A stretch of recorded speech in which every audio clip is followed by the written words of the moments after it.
Hi hello friends, welcome back to media talks. நான் உங்கள் Mounika. So நம்மளோட வைஷாலி வெண்ணிலாவை வந்து மகாநதியில் ரொம்பவே கலக்கிட்டு இருக்காங்க. அவங்க 3 சேல்ஸ் வந்து பண்ணிகிட்ருக்காங்க. ஸோ நிறைய சின்ன சின்ன நட்சத்திரங்களும் வந்து பார்த்திங்கன்னா அவங்களோட பேபி சார் ஃபங்க்ஷனுக்கு வந்து வந்திருக்காங்க. ரொம்பவே கலர்ஃபுல்லாக, ரொம்ப டெக்கரேஷன்ஸ்லேருந்து அவங்க 2 பேரும் ரெடியானதுலேருந்து எல்லாமே ரொம்ப ரொம்ப சூப்பர்பாக கார்ஜியஸாக இருந்துச்சு.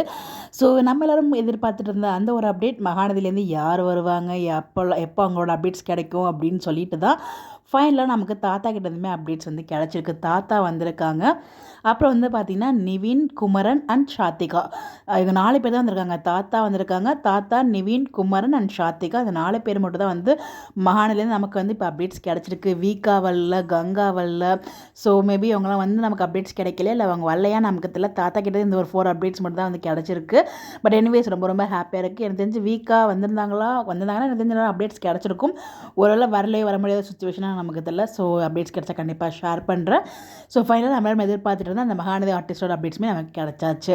ஸோ இவங்களுக்கு நம்மளோட சார்பாக வைஷாலி அண்ட் அவங்களோட குட்டீஸ் அந்த ஃபேமிலிஸ்க்கு நம்மளோட மிகப்பெரிய வாழ்த்துக்களை சொல்லலாம். ரொம்ப ஹாப்பி அண்ட் சேஃபாக அந்த குழந்தைய பெற்றெடுக்கணும் அப்படின்னு சொல்லிட்டு அவர்கிட்டையும் ப்ரே பண்ணிக்கலாம். இந்த மாதிரி தெரிஞ்சுக்க நம்மளோட சேனலை ஃபாலோ பண்ணிக்கோங்க. உங்களோட விஷயம் கமெண்ட்டில் சொல்லுங்கள்.